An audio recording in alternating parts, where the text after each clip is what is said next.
دوسرا کہ تجارت اس قدر بڑھ جائے گی کہ عورت اپنے خاوند کا ہاتھ بٹائے گی، وہی ہو رہا سارا کچھ۔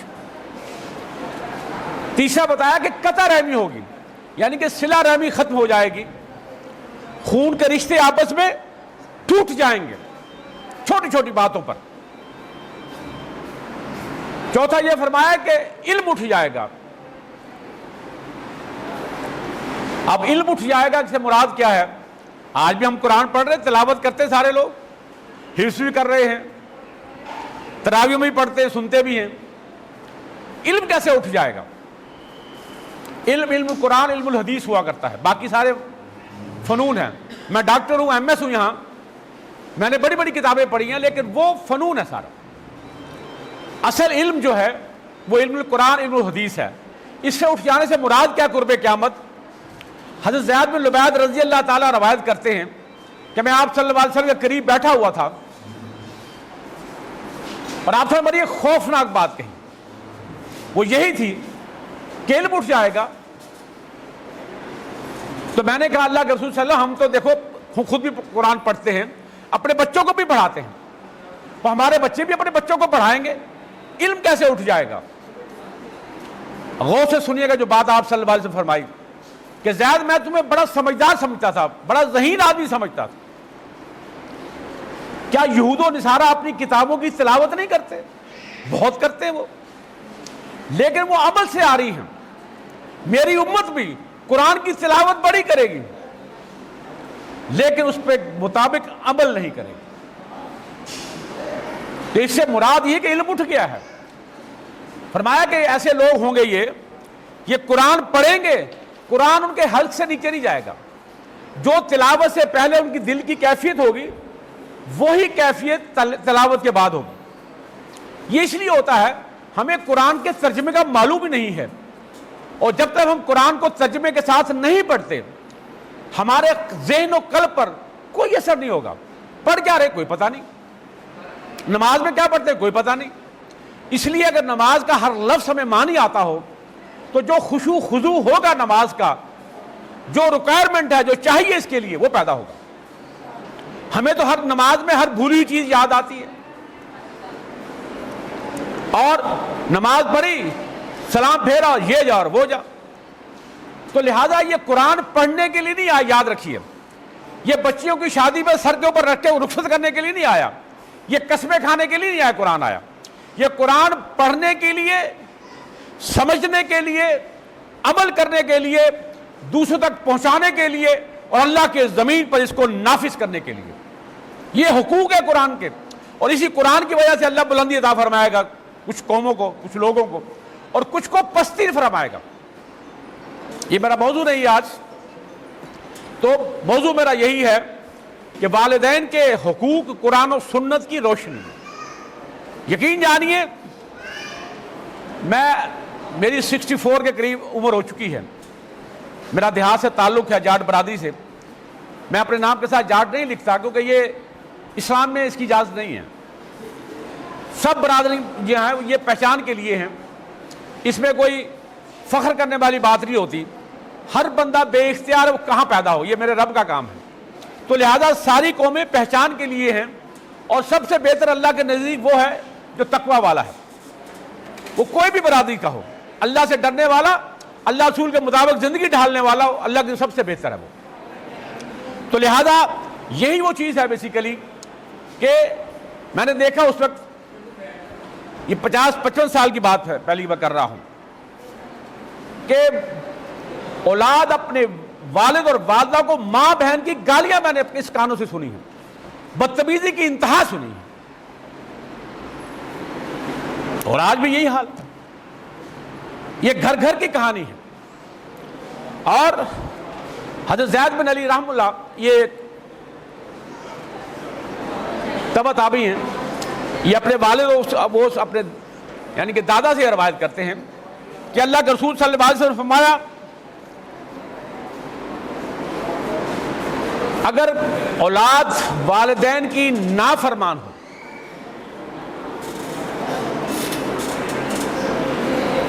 تو اس کے رزق میں کمی آ جاتی ہے۔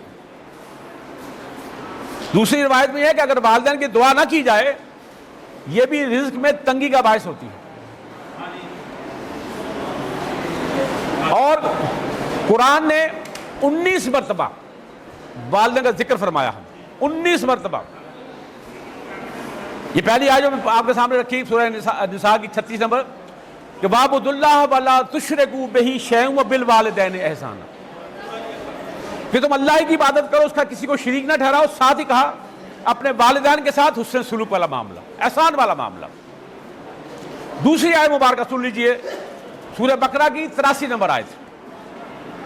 وَإِذْ أَخَذْنَا مِيثَاقَ بَنِي إِسْرَائِيلَ لَا تَعْبُدُونَ إِلَّا اللَّهَ وَبِالْوَالِدَيْنِ احسانا وَذِي الْقُرْبَى وَالْيَتَامَى وَالْمَسَاكِينِ وَقُولُوا لِلنَّاسِ حُسْنًا, کہ اللہ فرماتے ہیں کہ میں نے بنی اسرائیل سے یہ عہد لیا تھا, میثاق لیا تھا کہ میرے سوا کسی کی عبادت نہ کرنا, اور ساتھ فرمایا کہ والدین کے ساتھ حسن سلوک کرنا, رشتہ داروں کے ساتھ, یتیموں کے ساتھ, مسکینوں کے ساتھ. اور ساتھ کیا فرمایا, وَقُولُوا لِلنَّاسِ حُسْنًا, ان تمام کے ساتھ احسن بات کرو, نرمی سے بات کرو, پیار سے بات کرو, محبت سے بات کرو. اور دوسری آیت مبارکہ سورہ بنی اسرائیل وَقَضَىٰ رَبُّكَ أَلَّا تَعْبُدُوا إِلَّا إِيَّاهُ وَبِالْوَالِدَيْنِ احسانا. اللہ کہتا ہے میں نے فیصلہ کر دیا ہے. یہ فیصلہ کس کا ہے؟ میرے رب کا ہے. کہ رب نے فیصلہ کر دیا ہے کہ میرے سوا کسی کی عبادت نہ کرنا, اور ساتھ یہ فرمایا کہ والدین کے ساتھ حسن سلوک کرنا.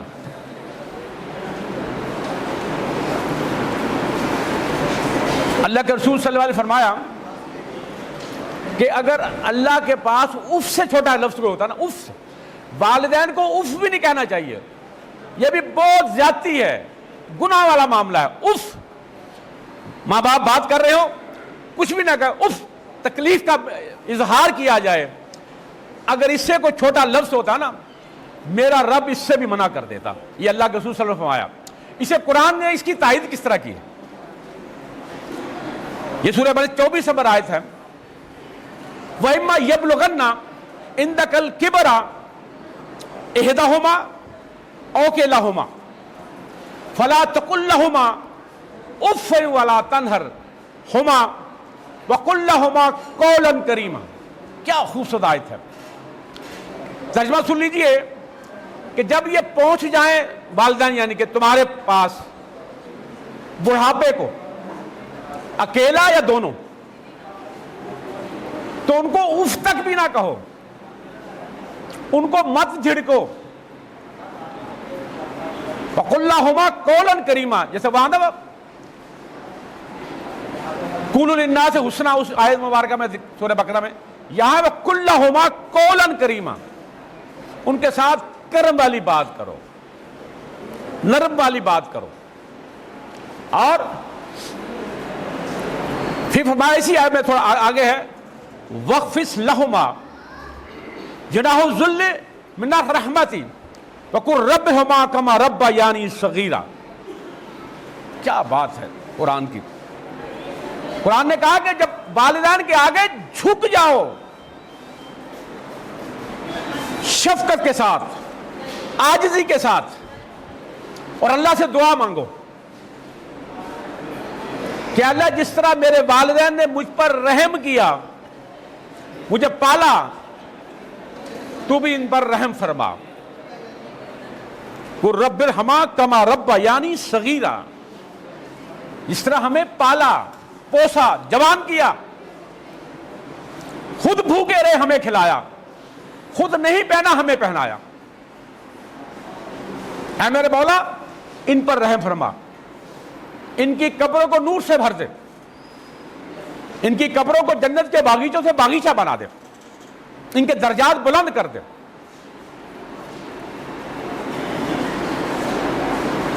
اور اسی بات کو قرآن کی سورہ انعام کی 151 نمبر آیت ہے قُلْ تَعَالُوا أَتْلُ مَا حَرَّمَ رَبُّكُمْ عَلَيْكُمْ اللہ تشرکوا بشیء وبالوالدین احسانا. ترجمہ سن لیجئے.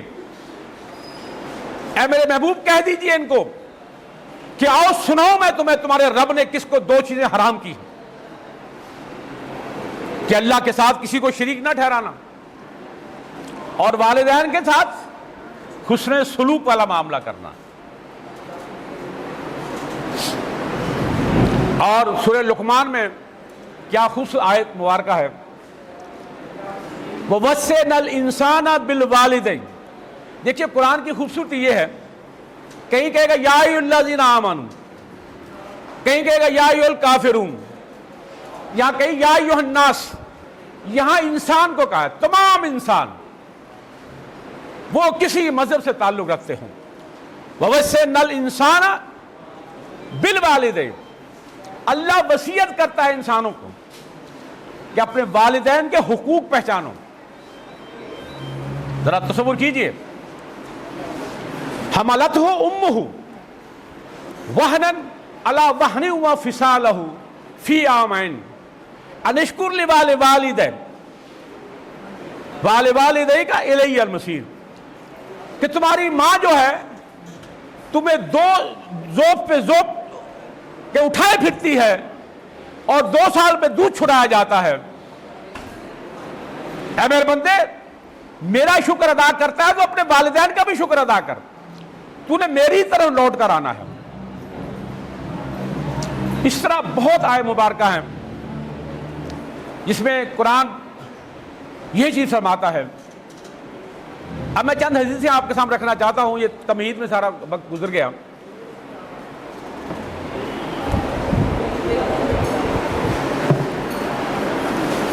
حضرت ابن عباس رضی اللہ تعالیٰ روایت کرتے ہیں کہ اللہ کے رسول صلی اللہ علیہ وسلم نے ارشاد فرمایا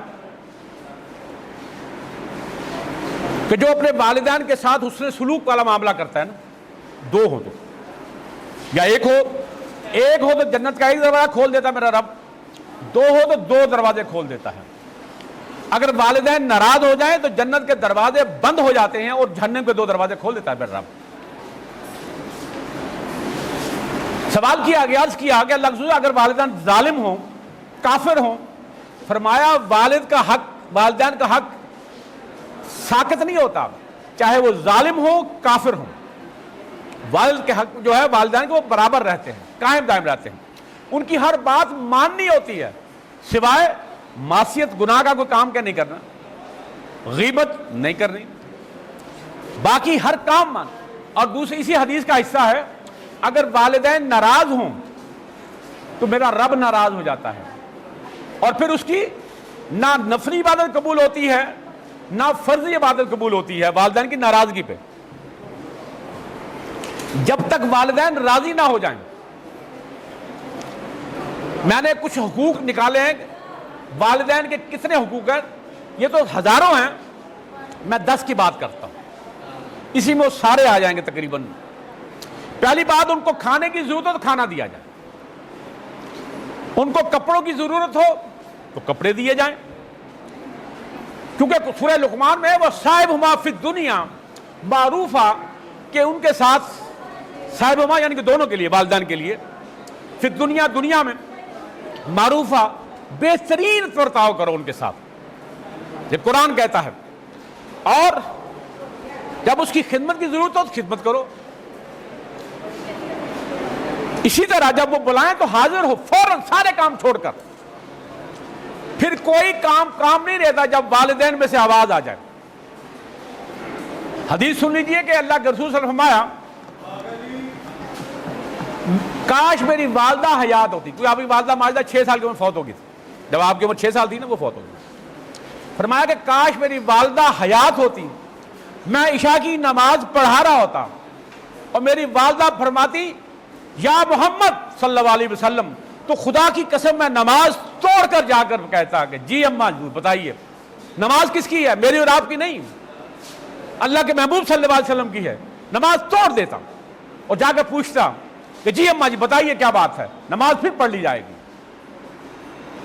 ماں باپ پہلے ہیں. اور مجھے اسے ایک حدیث یاد آ گئی, یہ یزید بن ہوشب ایک رحم اللہ روایت کرتے ہیں کہ اللہ کے رسول صلی اللہ علیہ وسلم، یہ بنی اسرائیل کا واقعہ بیسیکلی، فرمایا کہ اگر جریج ایک راہب تھا، میں تھوڑا اس کا واقعہ آپ کو سناؤں گا تھوڑا سا. جریج ایک راہب فقیہ ہوتا نا، اسے معلوم ہونا چاہیے تھا کہ ماں باپ کی آواز پر لبیک کہنا اللہ کی عبادت سے افضل ہے. میں نے بہت بڑی بات یہ آپ صلی اللہ علیہ وسلم کے وہ لفظ و لفظ میں نے کہا ہے. میں کوشش کرتا ہوں کہ ہر لفظ کے لفظ بتا کے آپ سے بات کروں. فرمایا کہ اگر جریج فقیہ ہوتا نا، اسے معلوم ہونا چاہیے تھا کہ ماں کی آواز پر لبیک کہنا اللہ کی عبادت سے افضل ہے. ہوا کیوں؟ جریج کو کہ راہب تھا، یہ اپنے گھر چھوڑ کے جنگل میں کٹیا بنا لی، وہاں اللہ اللہ کرتا تھا.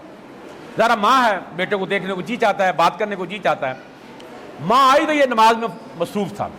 اس نے جریج کر کے پکارا، وہ نماز میں مصروف رہا. اماں تھک آ گئے، واپس گھر چلی گئی. اگلے دن پھر آئی، وہی بات معاملہ. پھر تیسرے بار آئی، وہی نماز میں مصروف ہے، آواز پہ کان نہیں دھرے. اس نے جاتے ہوئے اللہ سے ایک بد دعا کر دی کہ اللہ میرا بیٹا مرنے سے پہلے ایک فاحشہ عورت کا چہرہ دیکھے. دیکھو کتنی بڑی بد دعا ہے، اور ہمیں اسے ہم سمجھتے نہیں ہیں. ہم اپنی بیویوں کو ننگے چہرے بڑے فخر سے ساتھ لے کے جا رہے ہوتے ہیں اور بڑے فخر سے بتاتے ہیں بھابی ہے تاڑی لکھ لعنت ڈب کے مر جا. تو اس نے بد دعا کی کہ تو مرنے سے پہلے فاحشہ عورت کا چہرہ دیکھ. وہاں ایک فاحشہ عورت تھی، وہ حاملہ ہوگی، زنا کیا کسی سے، چروایا کسی سے. اس نے الزام دھر دیا کہ یہ جریج کا کام ہے. بادشاہ سے بات پہنچی. اس کی دو روایتیں ہیں کہ وہ حاملہ تھی اس وقت بھی، ایک ہے کہ وہ بچہ جنم دے دیا تھا اس نے. تو بادشاہ نے اپنے کرندے بھیجے، اس کی کٹھیا گرا دی، وہ گرفتار کر کے لے گئے. اسے پھر معلوم ہوا کہ یہ وہی بد دعا جو میری ماں جاتے ہوئے کہہ گئی. کہا مجھے 2 منٹ دو، میں والدہ کے پاس جانا چاہتا ہوں. والدہ کا اماں حضور اللہ سے توبہ کیجیے، استغفار کیجیے تاکہ اللہ مجھے اس مصیبت سے جان چھڑائے. اب دیکھیے ماں کی دعا سے اثر دیکھیے. کہا لاؤ عورت کون ہے، بچہ کہاں ہے اس کا. اس کے سر پر ہاتھ رکھا اور کہا کہ اللہ کے حکم سے بتا تیرا والد کون ہے. اس نے کہا فلاں چرواہا. بچہ ابھی چند گھنٹوں کا یا دن کا ہوگا. اللہ نے اس کے منہ سے آواز نکلوا دی کہ فلاں چرواہا. عورت بھی مان گئی. اب بادشاہ نے کہا کہ میں تیری کٹھیا سونے کی بنا دوں یا چاندی کی بنا دوں. اس نے کہا یار مٹی کی بنا دو بھائی، میں تو اس مٹی کی کٹھیا میں بڑا خوش ہوں. یہ آج ہم ہیں کہ بڑے بڑے گھر بنانے کی یا بنا چکے ہوتے ہیں یا نیت ہوتی ہے. اللہ رسول کی بات عمل کریں یا نہ کریں، قرآن کو پس پوچھ ڈال دیں یا پڑھ لیں، کوئی فرق نہیں پڑتا. محل بڑا ہونا چاہیے، گھر بڑا ہونا چاہیے، گاڑی بڑی ہونی چاہیے، بچے بڑے بڑے اسکول کالجوں میں پڑھنے چاہیے، بڑے بڑے انسان چاہے انسان کے بچے نہ بنے. پھر روتے ہیں اب ہماری عزت نہیں کرتے. وہ کیسے عزت کریں؟ آپ نے اسے حرام کے لقمے تو کھلائے ہیں. ایک لقمہ پیٹ کے اندر چلا جاتا ہے، 40 عبادت قبول نہیں ہے. تو ان کے ساتھ نرم گفتگو کیجئے، ان کے آگے آگے مت چلیے. والدان کے پیچھے چلنے کا حکم والد کے. والد کے بیٹھنے سے پہلے آپ بیٹھ نہیں سکتے اور والد کی آواز سے اپنی آواز بلند نہیں کر سکتے. بیٹھا ہے والد، اس کی اجازت سے بولنا ہے آپ نے. اور جو اپنے لیے پسند کرتے ہو اپنے ماں باپ کے لیے وہی پسند کرو، اور جو اپنے لیے دعا مانگتے ہو وہ اپنے ماں باپ کے لیے دعا مانگو.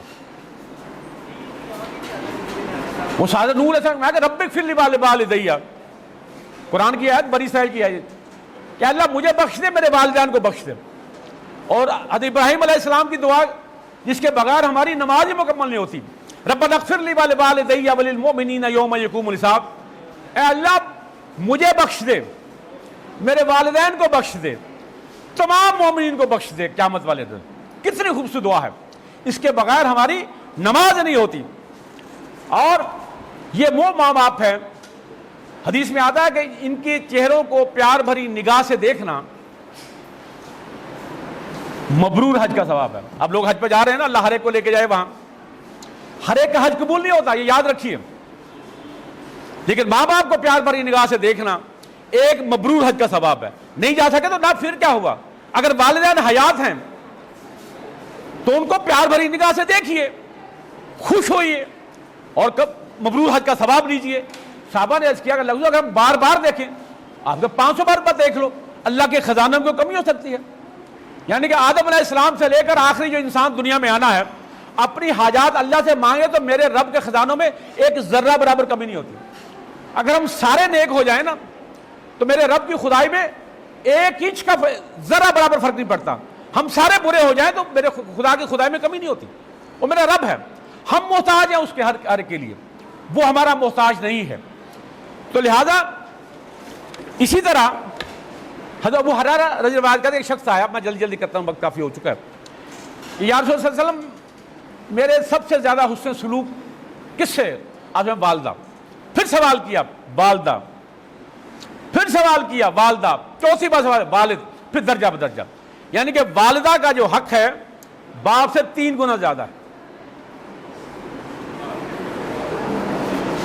اچھا میرے ایک ذہن میں بات آ گئی کہ جس کے والدین فوت ہو جائیں، صحابہ نے کہا ہم کیا کریں، ہم تو محروم ہو گئے اس ثواب سے۔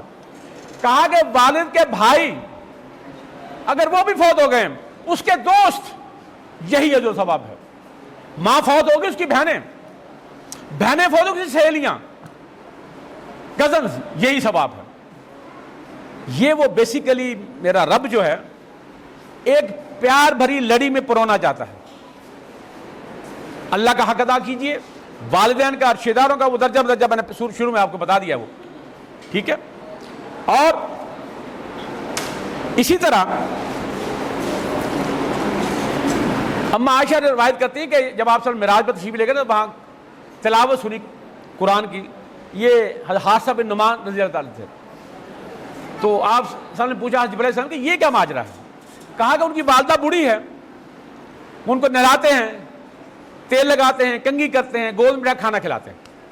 میرے رب کو ان کی ادا اتنی پسند آ گئی کہ وہ تلاوت تو زمین پر کرتے ہیں، اللہ پورے آسمان و فرشتوں کو سناتا ہے، سنو حادثہ کی تلاوت۔ یہ ہے وہ ماں کا فرما بردار۔ حضرت بلال رضی اللہ عنہ کی جو 8 قدموں کی سنی تو کہا یہ کس کی؟ کہا یہ بلال رضی اللہ عنہ کی۔ ان سے پوچھا کہ تم کیا کرتے ہو بھائی؟ کہا کہ میں ہر وقت باوضو رہتا ہوں۔ جب ہر باوضو رہتے ہیں تو شیطان دور ہوتا ہے ہم سے۔ کہتے ہیں جب اذان سے پہلے میں وضو کرتا ہوں، 2 رکعت نماز نفل پڑھتا ہوں، پھر اذان دیتا ہوں، اور مسجد میں جب جاتا ہوں 2 رکعت مسجد میں پڑھتا ہوں، تاصل وضو ہوتا ہے مسجد کے۔ یہ ادا میرے رب کو اتنی پسند آئی کہ وہ چلتے زمین پر سے ہر قدم کی آہٹ اللہ تمام فرشتوں کو آسمانوں پر سناتا تھا۔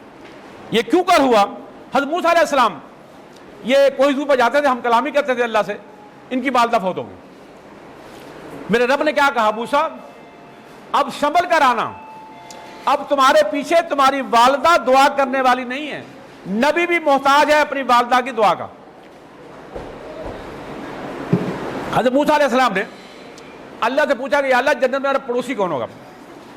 ہم بھی اپنا مکان بناتے ہیں یہاں بھی محلے میں، پوچھتے ہیں کہ دائیں کون رہتا ہے، بائیں کون رہتا ہے، پیچھے کون رہتا ہے، سامنے کون رہتا ہے۔ اچھے پڑوسی کی ہمیں ہر ایک کیوں خواہش ہوا کرتی ہے؟ تو پھر جنت کا پڑوس اللہ نے فرمایا کہ فلاں کسائی۔ موسیٰ بڑے پریشان ہو کہ میں اللہ کا نبی صاحب کتاب، ہم کلامی کرتا ہوں اور میرا پڑوسی جنت میں کسائی۔ اللہ نے کہا جا دیکھ تو صحیح معذرت ہو جائے، وہ کرتا کیا؟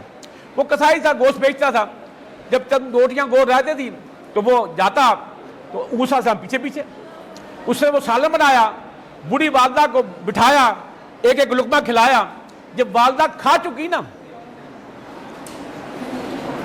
تو اس نے دعا کی والدہ نے کہ یا اللہ میرے بیٹے کو موسیٰ کا پڑوس نصیب فرما۔ اللہ نے وہ دعا قبول کر لی۔ یہ ہے وہ دعا، 3 لوگوں کی دعا ڈائریکٹ رب کے پاس جاتی ہے، کوئی واسطہ میں نہیں ہوتا۔ ایک نیک حکمران جو ہمیں کبھی نصیب نہیں ہوا، بیمار والدین، اور مظلوم کی بھی ایسی ہے۔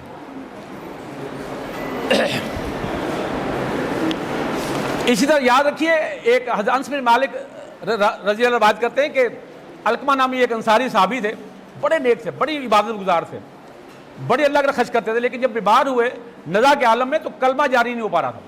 ان کی بیوی نے پیغام بھیجا آپ صلی اللہ علیہ وسلم کی خدمت اقدس میں کہ یا رسول اللہ اس کی جو زبان پر جو ہے علقمہ کی زبان کلمہ نہیں جاری۔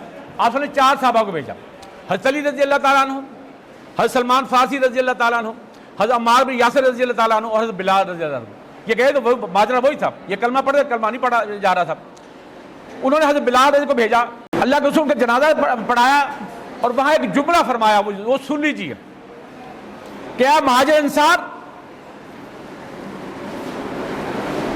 اپنی بیوی کو اپنی موت پر ترجیح مت دینا، ورنہ تمہاری فرضی اور نفلی نماز اللہ کے ہاں قبول نہیں ہوگی. یاد رکھ لیجئے ذرا. اسی طرح حضرت عبداللہ بن مسعود رضی اللہ عنہ روایت کرتے ہیں کہ میں نے پوچھا اللہ کے نبی سب تو محبوب مال کون سا ہے؟ فرمایا کہ وقت پر نماز پڑھنا، والدین کی فرما برداری کرنا اور جہاد کرنا. اور ایک اور صحابی آپ سے آیا کہ میں اللہ کے رسول، میں آپ کے ہاتھ پر ہجرت اور جہاد کی بیعت کرتا ہوں. پوچھا والدین حیات ہے؟ کہا دونوں ہی حیات ہیں. کہا جاؤ ان کی خدمت کرو جا کر. یعنی کہ والدین کی خدمت جہاد سے افضل ہے. اور اسی طرح ابو ہریرہ روایت کرتے ہیں کہ اللہ کے رسول فرمایا اس کی ناک خاک آلود ہو، اس کی ناک خاک آلود ہو، اس کی ناک خاک. فرمایا کہ اللہ کے رسول کس کی ناک؟ فرمایا وہ شخص جو اپنے والدین کا نافرمان ہے اور ان کی خدمت کر کے اپنے آپ کو بخشوا نہیں سکا. یہ وہی حدیث ہے جو حضرت انس بن مالک فرماتے ہیں کہ آپ جب ممبر مبارک پر قدم مبارک کرتا ہے 1 2 3 پہلے پہ آمین فرمایا، دوسرے پہ آمین فرمایا، تیسرے پہ آمین فرمایا. حضرت معاذ بن جبل فرماتے ہیں کہ میں نے پوچھا آج خلاف معمول. فرمایا کہ جبرائیل علیہ السلام نے کہا کہ تباہ و برباد ہو جائے وہ شخص جس کے والدین دونوں میں سے ایک کو پائے اور ان کی خدمت کر کے جنت نہ پا سکے. اللہ اسے اپنی رحمت سے دور کر دے اور جہنم میں داخل کرے. آپ سے میں نے کہا آمین. دوسرا ہے رمضان مبارک کے بارے میں. تیسرا درود پاک کے بارے میں کہ جسے رمضان پایا اور بخشا نہ سکا، اللہ اسے اپنی رحمت سے دور رکھے اور جہنم میں داخل کرے. آپ سے آمین. اور تیسرا ہے کہ جس کے سامنے میرا نام نامی لیا جائے اور مجھ پر درود نہ بھیجے اور ایسے ہی مر جائے، اللہ اسے جہنم میں داخل کرے اپنی رحمت سے دور. آپ سے میں نے آمین کہا. اسی طرح جس میں نے کیا کہ ماں کے قدموں میں جنت ہے اور باپ جنت کا دروازہ ہے. حضرت ابو درداء کے پاس ایک شخص آیا کہ حضور میری والدہ جو ہے کہتی ہے کہ میں اپنی بیوی کو طلاق دے دوں. اگر باپ کہہ دے نا طلاق دی جانی، میں ایک مثال بھی دیتا ہوں، قرآن سے دوں گا ویسے نہیں، کہ آپ سے فرمایا کہ باپ جنت کا دروازہ ہے، چاہے تو اسے قائم رکھ یا ضائع کر دے. حضرت ابراہیم علیہ السلام جب اپنے بیٹے کو اسماعیل علیہ السلام اور اپنی بیوی ہاجرہ سلام اللہ علیہ اس کو جب مکہ چھوڑ کے آئے، پھر 4 دفعہ پھر گئے. دوسری دفعہ گئے تو حضرت اسماعیل شادی کر لی تھی، وہ شکار پہ گئے ہوئے تھے. بیوی نے پوچھا کیا حال ہے، کیفا حالو کا؟ کہا کہ بڑی تنگ دستی ہے. کہا بیٹا آئے اسے کہنا اپنی چوکھٹ بدل لے، یعنی کہ آپ سمجھتے چوکھٹ بدلے یعنی کہ طلاق دے دے. پھر تیسری بار آئے، دوسری بیوی تھی، اس کا کیفا حال ہوگا؟ اس نے کہا اللہ کا بڑا شکر الحمدللہ. کہا کہ بیٹے کو کہنا، بیٹا اس میں گھر بھی نہیں تھا، بیٹے کو کہنا کہ اپنی چوکھٹ کو قائم رکھے. اندازہ کیجئے ذرا. اور دیکھیے جب انسان فوت ہو جاتا ہے نا، یہ بھی حضرت ابو ہریرہ رضی اللہ تعالیٰ روایت کرتے ہیں کہ انسان جب فوت ہو جاتا ہے اس کے تمام نامے بند ہو جاتے ہیں. ایک نیک اولاد، دوسرا صدقہ جاریہ، کو نہر بنا دی، مسجد بنا دی، کو مدرسہ بنا دیا، کوئی ایسا فلاحی کام کر دیا لوگوں کے کام آتا رہے. تیسرا نافع علم، قرآن کسی کو پڑھا دیا، وہ آگے پڑھائے گا. یہ سلسلہ جاری و ساری رہے گا جب تک یہ کام چلتا رہے گا. اور والدین کی نافرمانی یہ گناہ کبیرہ ہے، اور اسے حضرت ابو بکرہ بن نفی بن حارث رضی اللہ روایت کرتے ہیں. آپ نے کہا کہ میں تمہیں کوئی گناہ کبیرہ نہ بتلاؤں؟ کہ یا رسول بتلائیے. گناہ کبیرہ 3 بتلائے: اللہ کے ساتھ شرک کرنا، والدین کے ساتھ نافرمانی کرنا، جھوٹی گواہی دینا یا جھوٹ بولنا.